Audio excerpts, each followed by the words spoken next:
Nunca imaginei que meu aniversário de 38 anos pudesse se transformar no pior dia da minha vida. Sou o Marcos, moro em Curitiba, trabalho como analista financeiro numa empresa de médio porte e estava casado há 7 anos com a Helena. Ela sempre foi uma mulher linda, de família tradicional da cidade. E eu, o típico cara trabalhador que começou do zero, batalhando muito para conquistar o que tenho. Nos últimos meses, nossa relação esfriou. Não houve brigas explosivas, mas aquele silêncio pesado que consome aos poucos. Eu me esforçava para manter as aparências, acreditando que se eu conseguisse uma promoção, ou melhorasse nossa situação financeira, ela mudaria de ideia. Mas eu estava errado. No dia do meu aniversário, ela me convidou para um jantar na casa dos pais dela, uma mansão elegante no bairro Batel. Cheguei achando que seria uma surpresa agradável, um momento para tentar reaproximar nossa relação. Porém, assim que entrei, percebi que havia algo errado. A sala estava cheia da família dela, menos os pais, irmãos, primos, todos com taças de champanhe na mão. E um silêncio constrangedor pairava no ar. Helena se aproximou de mim com um sorriso frio e me entregou um envelope. Com voz firme, disse: "Surpresa, estou te deixando, e não é por você ser uma decepção, mas porque encontrei alguém que vale a pena." O pai dela soltou uma risada sarcástica que ecoou pela sala, e a mãe já estourava champanhe para celebrar o fim do nosso casamento. Eu apenas sorri. Assinei os papéis do divórcio que estavam no envelope e saí dali sem dizer uma palavra, sem olhar para trás. Aquela humilhação pública no meu próprio aniversário deveria me destruir, mas algo dentro de mim simplesmente quebrou. E no lugar do sofrimento, nasceu uma raiva fria e calculista. Por trás daquela fachada de família perfeita, eu sabia que havia sujeira, segredos que eles tentavam esconder. Eu comecei a vasculhar, a juntar provas, prints de mensagens, conversas. Liguei para o meu amigo Lucas, advogado implacável, que começou a montar a minha defesa. Enquanto isso, Helena desapareceu dos meus dias. Até que meses depois passou a me enviar mensagens desesperadas, implorando por uma segunda chance. Estava diferente, abatida, sem a arrogância de antes. Ela chegou até a dormir no carro em frente à minha casa, suplicando para conversar. Mas eu não sou mais o mesmo homem que foi humilhado naquela noite. Hoje, eu me reconstruo, focando em mim e na minha vida, longe daquelas pessoas que só me desejaram o pior. Depois daquela noite, não voltei mais à casa da Helena. A sensação de ter sido exposto daquele jeito, com toda a família dela comemorando. Minha derrota era esmagadora, mas também despertou algo em mim. Não era raiva cega, explosiva, mas uma determinação fria de virar o jogo, de mostrar para todos que subestimaram minha força, que eu ainda tinha muito a conquistar. Nos dias que se seguiram, peguei todos os nossos arquivos compartilhados, fotos, mensagens, e comecei a juntar evidências. Descobri conversas entre ela e o tal Rafael, o colega de trabalho que parecia ser o motivo daquela reviravolta na vida dela, trocas de mensagens cheias de intimidade, planos de encontros em hotéis, risadas, apelidos carinhosos, toda a hipocrisia escancarada na minha cara. Contei tudo para Lucas, meu advogado, que ficou impressionado com a quantidade de provas. Ele disse que poderíamos usar tudo para garantir que eu não fosse prejudicado no divórcio, menos nada de pensão, nada de dividir, bens de forma injusta. Por mais difícil que fosse, aquele era o meu momento de virar o jogo. Enquanto isso, comecei a me afastar da tristeza e do passado. Mudei de apartamento para um bairro tranquilo, na região do Cabral. Um lugar que eu sempre gostei, com aquela sensação de calmaria e espaço para respirar. Lá, comecei a investir em mim. Voltei a frequentar a academia, coisa que tinha abandonado há anos, não para ficar com o corpo da vingança, mas para me sentir vivo, para exorcizar a raiva e a frustração que me consumiam lá fora. O mundo seguia girando, e eu precisava me reencontrar. Comecei a me reunir com velhos amigos que Helena sempre desprezou, como Paulo, que ela dizia ser má influência só porque não frequentava os mesmos restaurantes caros, ou não tinha um emprego tão bem colocado. Paulo é um cara honesto, batalhador, e esses encontros semanais se tornaram meu ponto de equilíbrio, Um dos momentos mais libertadores foi quando decidi começar meu próprio projeto paralelo, uma pequena loja online para restaurar e customizar móveis antigos. Sempre gostei desse trabalho manual, mas Helena zombava disso, chamava de hobby de tiozão. Pois bem, minha primeira peça vendida me trouxe um sentimento que dinheiro nenhum pagaria. Enquanto isso, a família dela começou a mostrar rachaduras. A empresa de desenvolvimento imobiliário da família, que sempre se gabava de sua estabilidade e poder, enfrentava uma crise gigantesca. Investidores estavam saindo, rumores de má gestão e corrupção começaram a circular. E para piorar, descobri que o tal Rafael não era apenas um amante passageiro, mas um insider que roubava informações confidenciais da empresa para concorrentes. A irmã de Helena, Ana, sempre a única pessoa que parecia ter um pingo de decência naquela família, me procurou. Ela disse que Helena estava um desastre completo, que o relacionamento com Rafael terminou assim que o pai deles descobriu a verdade e demitiu o rapaz imediatamente. Helena, por sua vez, perdeu tudo: emprego, apoio da família, status, e agora estava sozinha, desamparada. Eu continuava postando algumas fotos da minha nova rotina nas redes sociais, nada exagerado, só caminhadas. O progresso do meu negócio, momentos simples com amigos. A melhor amiga de Helena, sem querer, curtiu uma dessas fotos às 2 da manhã e logo depois bloqueou a interação, mostrando que ainda estavam observando, no aniversário de casamento que deixamos para trás, enquanto eu estava tranquilo, na varanda do meu novo apartamento. Helena me mandou uma mensagem que me deixou sem palavras. Sinto falta das suas piadas ruins e do jeito que você fazia café pra gente. Mesmo quando brigávamos. Será que podemos conversar? Eu fiquei 1 hora encarando essa mensagem, digitando e apagando respostas. O que eu queria? Não sabia. A raiva ainda estava lá, mas já não me sufocava. Era um equilíbrio delicado entre o que foi e o que poderia vir a ser.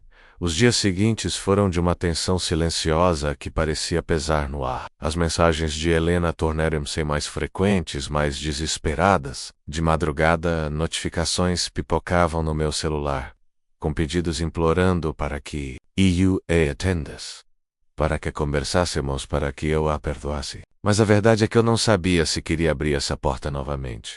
Uma noite, por volta da meia-noite, olhei pela janela e vi o Audi branco dela estacionado do outro lado da rua, faróis apagados, silencioso como uma sombra. Aquela imagem me tirou o sono. Por horas, fiquei sentado ali, entre a vontade de ignorar e o desejo de entender o que restava daquela mulher que um dia amei.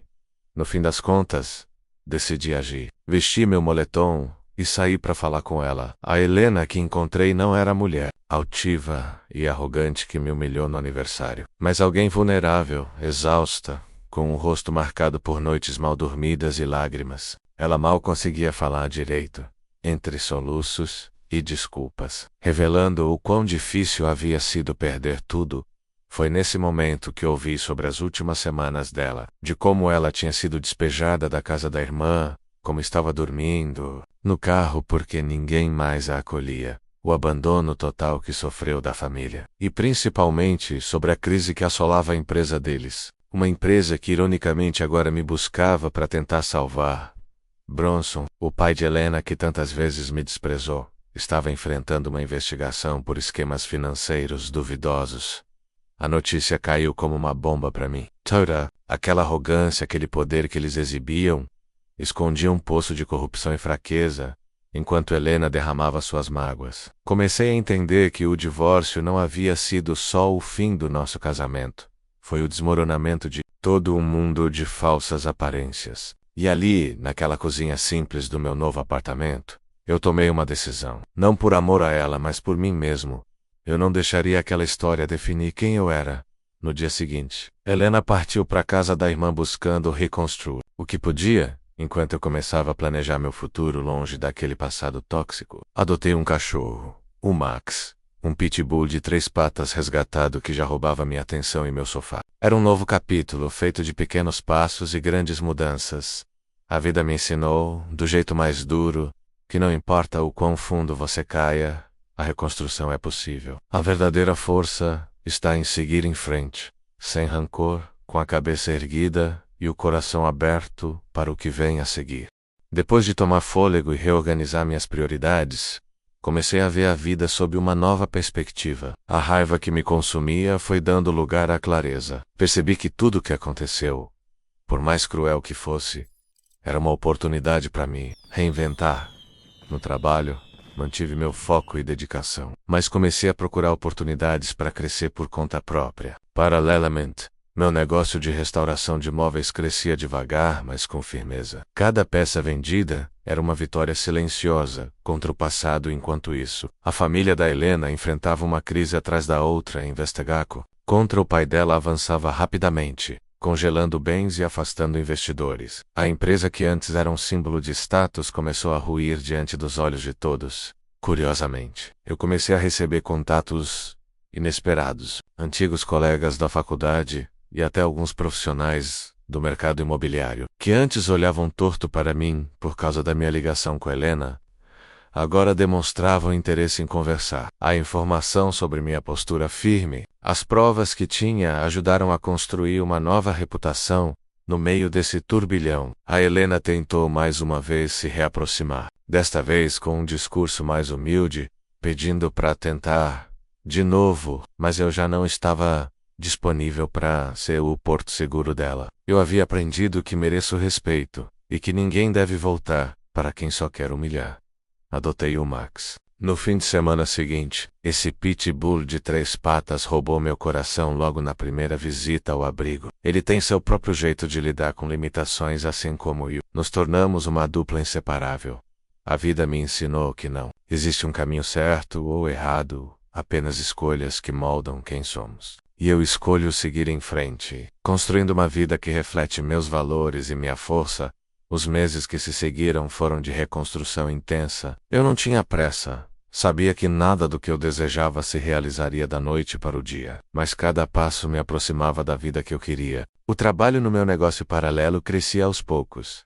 E o que começou como um hobby tornou-se minha nova paixão. Eu restaurava móveis antigos com detalhes, colocava minha alma em cada peça menos, e o feedback dos clientes era tão positivo que, pela primeira vez em muito tempo, senti orgulho do que estava criando. Enquanto isso, meu círculo social mudou bastante. Afastei as pessoas que não me faziam bem, aquelas que me puxavam para baixo ou que, mesmo sem perceber, alimentavam meus medos e inseguranças. Passei a valorizar mais os amigos verdadeiros, como o Paulo e o Leuri, que sempre estiveram ao meu lado. Com eles, redescobri a importância da amizade genuína, do apoio incondicional.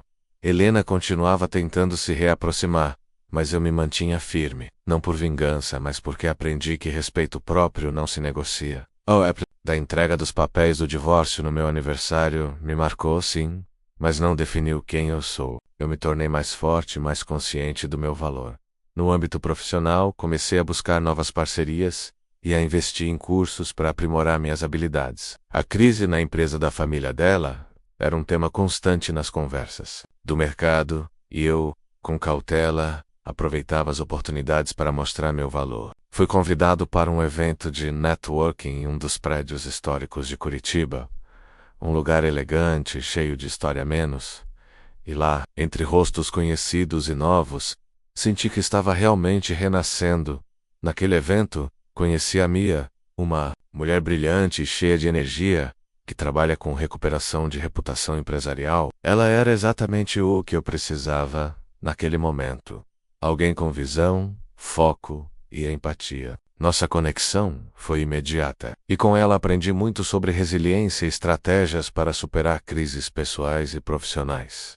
Max, meu companheiro fiel, se tornou meu alicerce emocional. Cuidar dele me ensinou a ter paciência e a encontrar alegria nas pequenas coisas. Cada passeio no parque, cada brincadeira, era um lembrete constante de que a vida pode ser leve mesmo após uma tempestade. No meio de tudo isso, recebi uma ligação inesperada.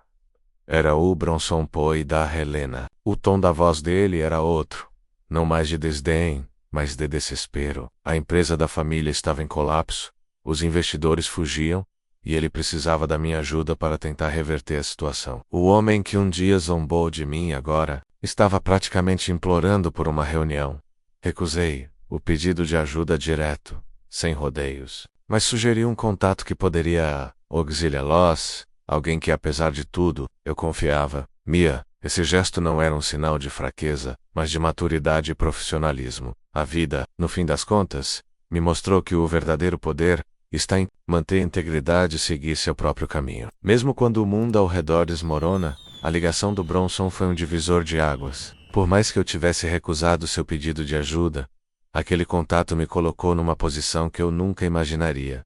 Alguém que outrora foi menosprezado, agora tinha um poder real. Não por títulos ou dinheiro, mas pela verdade e pela reputação. Construída no suor, conversei com Mia e juntos começamos a traçar estratégias para lidar com a crise da empresa, da família de Helena. Era um cenário complicado, mas também uma oportunidade para mostrar o quanto eu havia evoluído não só como profissional, mas como pessoa. Enquanto isso, as tentativas de Helena de voltar para minha vida continuavam. Ela passava horas na casa da irmã, mandava mensagens, ligava em momentos inoportunos, sempre buscando uma brecha para reatar. Mas eu não estava mais vulnerável. Com o tempo, aprendi a me colocar em primeiro lugar, a valorizar minha paz. A casa nova, com seu quintal espaçoso, se tornou meu refúgio. Adotar Max foi uma das melhores decisões da minha vida. Ele me ajudava a manter o foco e me lembrava que, apesar das perdas, a vida é sábia. Cada manhã ao lado dele era um lembrete de esperança e renovação. No trabalho, meu negócio de móveis personalizados começou a ganhar mais clientes, e recebi até um convite para expor minhas peças em uma feira local de artesanato e design. Era o reconhecimento que eu precisava para acreditar que estava no caminho certo. Por outro lado, a família da Helena estava em frangalhos. Bronson, antes um símbolo de arrogância, agora era figura de escárnio entre os antigos aliados, e Helena, que havia perdido o emprego na empresa da família, lutava para se manter à tona. Certa vez, enquanto jantava com Mia, comentamos sobre como a vida é irônica. Ela, que havia passado anos tentando agradar uma família que jamais a aceitaria de verdade, agora via o império deles desmoronar. Eu, que fui humilhado publicamente, estava construindo uma vida digna de orgulho. E no meio desse processo, veio uma reflexão importante. A verdadeira vingança não está em destruir o outro, mas em se elevar acima das circunstâncias. Crescer com as adversidades e mostrar, pelo próprio exemplo, que ninguém pode diminuir seu valor, enquanto a vida seguia seu curso. Comecei a notar como as pequenas decisões que tomamos diariamente podem ser o que realmente define nosso destino. Lembro bem daquele momento em que, pela primeira vez após o divórcio, parei na varanda da minha casa para simplesmente respirar, olhar as estrelas e sentir uma paz que eu nem lembrava que existia. Era o ponto de virada, onde a tristeza começou a ceder espaço para a esperança. O relacionamento com Mia se desenvolveu naturalmente. Não era nada apressado, mas havia ali uma cumplicidade verdadeira que eu nunca havia experimentado antes. Ela não precisava de nada além do que eu era menos, nem dinheiro, nem status. Era uma relação de respeito e amizade. Um verdadeiro oásis em meio ao caos que vivi nos últimos meses. O negócio de móveis ganhou fôlego. As peças que eu criava, carregadas de histórias e memórias, começaram a ganhar admiradores. Estranho pensar que aquilo que antes era motivo de piada para Helena e sua família, agora se tornava meu orgulho. Comecei a participar de grupos e feiras, aprendendo cada vez mais sobre técnicas de restauração e marketing digital. Ao mesmo tempo, a crise da família dela continuava. As investigações sobre Bronson revelavam cada vez mais detalhes de corrupção e fraudes financeiras. As redes sociais, que antes eram palco para mostrar uma vida perfeita, agora eram inundadas por notícias e comentários negativos. Helena sumiu do Instagram. Desapareceu quase completamente do radar. Recebi mensagens de antigos amigos que, até então, tinham se afastado, muito surpresos com a minha resiliência e evolução. Isso me fez refletir sobre quantas pessoas vivem de aparências e não conseguem enxergar o valor real do próximo. Max se tornou meu parceiro inseparável. Cada passeio no parque, cada brincadeira no quintal, me ajudava a desligar da pressão externa e me reconectar comigo mesmo. Adotar aquele pitbull com 3 patas foi uma decisão simbólica, menos. Eu também estava recomeçando com algumas marcas, mais forte e determinado a viver plenamente. Uma noite, Mia e eu fomos a um evento beneficente para empreendedores locais. Lá, encontrei vários rostos conhecidos do mercado, alguns deles investidores potenciais para o meu negócio. A conversa fluiu, as oportunidades começaram a surgir. Era o reconhecimento que eu nunca esperei, vindo em um momento em que me sentia mais preparado do que nunca. Enquanto tudo isso acontecia, as ligações da Helena se tornaram menos frequentes. Sua irmã Annabelle, que sempre fora a única voz de sensatez na família, me enviou uma mensagem confidencial dizendo que Helena estava passando por um momento difícil, mas que precisava seguir o próprio caminho sem depender do passado.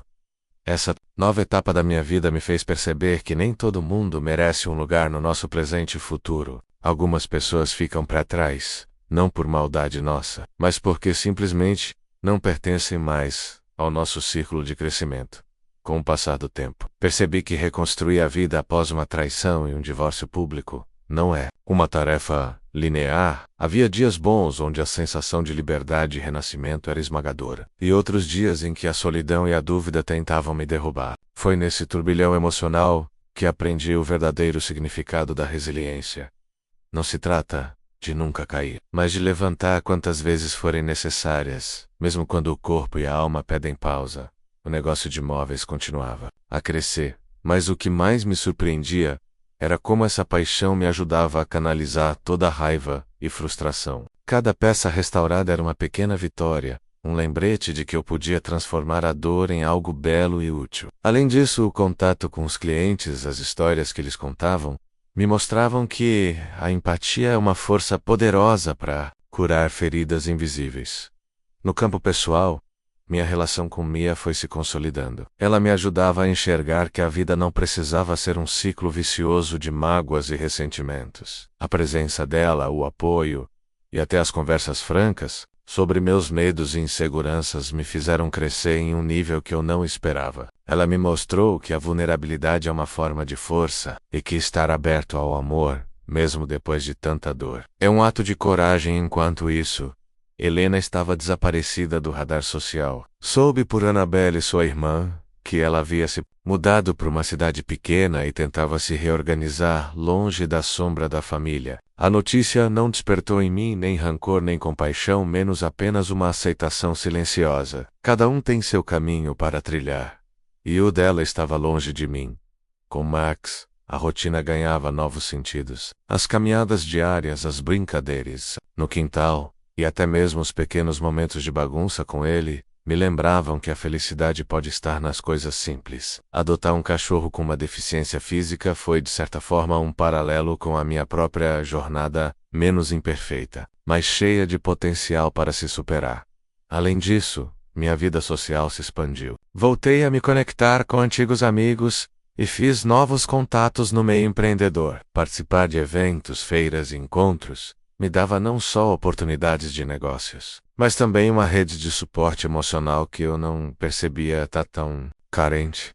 A empresa da família de Helena seguia em queda, e a repercussão da investigação envolvendo Bronson atingia níveis cada vez mais altos. O velho patriarca que zombou de mim tantas vezes agora estava isolado, e o império que ele construiu começava a ruir sob seu próprio peso. Ironias da vida que me faziam sorrir com uma mistura de alívio e justiça poética, numa dessas noites. Enquanto fazia um balanço da minha trajetória, percebi o quanto havia mudado. O homem que foi humilhado e traído, agora estava mais forte, seguro de si, e com uma visão clara do que queria para o futuro. A raiva deu lugar a uma determinação silenciosa de ser melhor. Não por eles, mas por mim mesmo. Chegar ao ponto em que eu me encontrava naquela fase da vida não foi simples, e muito menos rápido. Os meses seguintes ao divórcio foram um verdadeiro teste de paciência, coragem e autoconhecimento. Não era apenas reconstruir um apartamento ou abrir um negócio. Era sobretudo entender quem eu era sem a sombra de Helena e da família dela. Sem o peso das expectativas externas e das cobranças silenciosas que nos aprisionam. Com o passar do tempo, percebi que a verdadeira liberdade estava em aceitar minhas imperfeições, minhas falas, e aprender a me amar mesmo quando eu não correspondia ao padrão que o mundo dizia que eu deveria seguir. Foi nesse processo que encontrei a paz para abrir mão do passado, e isso incluiu perdoar. Não por eles, mas por mim mesmo, para não carregar aquele peso de mágoa e ressentimento. Meu negócio de imóveis continuava crescendo, e com ele minha confiança. Comecei a planejar novas linhas de produtos, focando em sustentabilidade e design funcional. Era mais do que uma fonte de renda, era uma extensão da minha personalidade e do que eu acreditava que poderia contribuir para o mundo. Os clientes que eu conquistava não compravam só um móvel, compravam a história e o cuidado que eu depositava em cada peça. Mia continuava ao meu lado, sendo minha maior incentivadora. Nossa amizade forte e sincera me dava o suporte emocional necessário para enfrentar os altos e baixos da vida pós-divórcio. Com ela aprendi que relacionamento saudável é aquele em que você pode ser vulnerável e forte ao mesmo tempo, sem medo de julgamentos ou cobranças.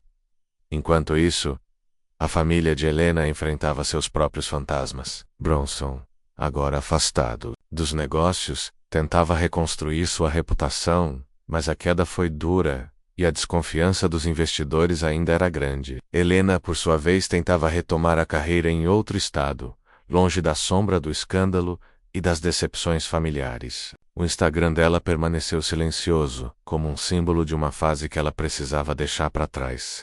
No âmbito pessoal, decidi que era hora de expandir meus horizontes. Adotei Max de forma definitiva, e ele se tornou mais do que um companheiro. Era um símbolo da minha nova vida, menos resiliente, adaptado, mas cheio de amor para dar. Comecei a me envolver em projetos sociais voltados para animais abandonados, uma causa que tocava meu coração profundamente. Além disso, o apoio dos amigos, antigos e novos, foi fundamental para que eu não perdesse o foco. A rede de contatos que construí com Mia me abriu portas no mundo dos negócios, trazendo oportunidades que eu nem imaginava ser possível alcançar. Era a prova viva de que o sucesso não vem sozinho, mas com alianças sólidas e integridade. Uma das lições mais valiosas que aprendi foi a importância de preservar minha saúde mental. Comecei a fazer terapia, algo que havia evitado por anos. Aos poucos, entender minhas emoções e comportamentos me ajudou a evitar recaídas, a lidar melhor com o estresse e a tomar decisões mais conscientes. O que mais me surpreendeu foi perceber que a vida, apesar das adversidades, sempre reserva uma segunda chance, não como um retorno ao passado, mas como um convite para reescrever nossa história com mais sabedoria e autenticidade. Chegar até aqui, olhando para trás, me faz sentir uma mistura estranha de orgulho e alívio. Orgulho por ter suportado o que suportei, por ter conseguido me reerguer mesmo quando tudo parecia desmoronar. Alívio por finalmente estar vivendo uma vida que escolhi, sem amarras, sem falsas expectativas, sem precisar ser alguém que não sou para agradar os outros. Que parecia o fim do mundo, foi na verdade um recomeço disfarçado. Não foi fácil lidar com o choque da traição, com a humilhação pública, nem com a solidão dos primeiros meses. Mas cada desafio me ensinou algo valioso, sobre limites, respeito próprio, e principalmente sobre o poder de seguir em frente apesar das cicatrizes. Meu negócio de móveis, que começou como um hobby para distrair a mente, agora é uma fonte concreta de realização pessoal e profissional. Cada peça que restauro carrega um pouco da minha história, da minha luta. E é incrível ver como algo que antes era motivo de zombaria virou motivo de orgulho. Recebo mensagens de clientes que me dizem como aquelas peças transformaram seus lares, e isso me enche de uma felicidade que dinheiro nenhum compra. Mia, minha parceira de jornada, está presente de forma silenciosa mas constante. Ela me ajuda a enxergar que o amor pode ser tranquilo, baseado no respeito mútuo e na liberdade. Com ela, aprendi que a vida não precisa ser uma batalha constante. Pode ser um espaço de crescimento compartilhado, sem medo de mostrar quem somos. Por outro lado, a história de Helena e sua família me mostrou que nem todo mundo está disposto a aprender com os próprios erros. A queda deles foi dolorosa e merecida, mas eu escolhi não me prender a rancores. Perdoar não significa esquecer, mas sim libertar-se do peso que impede nosso avanço. Max, o pitbull de 3 patas, é meu companheiro inseparável. É o Milo. Todos os dias que a vida não é perfeita, mas que é possível ser feliz mesmo com limitações. Sua presença traz alegria, conforto e um senso de propósito que vai além de qualquer coisa material. Ao olhar para o futuro, sinto que, finalmente, posso respirar fundo e sonhar de novo. Tenho planos para expandir meu negócio, talvez abrir uma pequena loja física e até ensinar outros a restaurar móveis com paixão e qualidade. Quero viajar, conhecer lugares que sempre estiveram no meu radar, mas que nunca consegui visitar. Por falta de tempo ou dinheiro, quero construir uma rotina equilibrada, que inclua trabalho, lazer, amigos e cuidados comigo mesmo. Sei que ainda haverá desafios, que a vida raramente é uma linha reta de sucesso, mas agora estou preparado para enfrentá-los com a cabeça erguida e o coração aberto. Porque no fim das contas, o que importa é a forma como reagimos quando tudo parece ruir. E eu escolhi construir, não destruir. Para quem está passando por uma situação parecida, minha mensagem é clara: você não está sozinho. A dor pode parecer insuportável, mas ela é passageira. Com determinação, apoio e amor próprio, é possível sair do fundo do poço mais forte do que nunca. Se você está gostando dessa história e quer acompanhar mais relatos de superação, não esqueça de curtir o vídeo e se inscrever no canal. Seu apoio faz toda a diferença.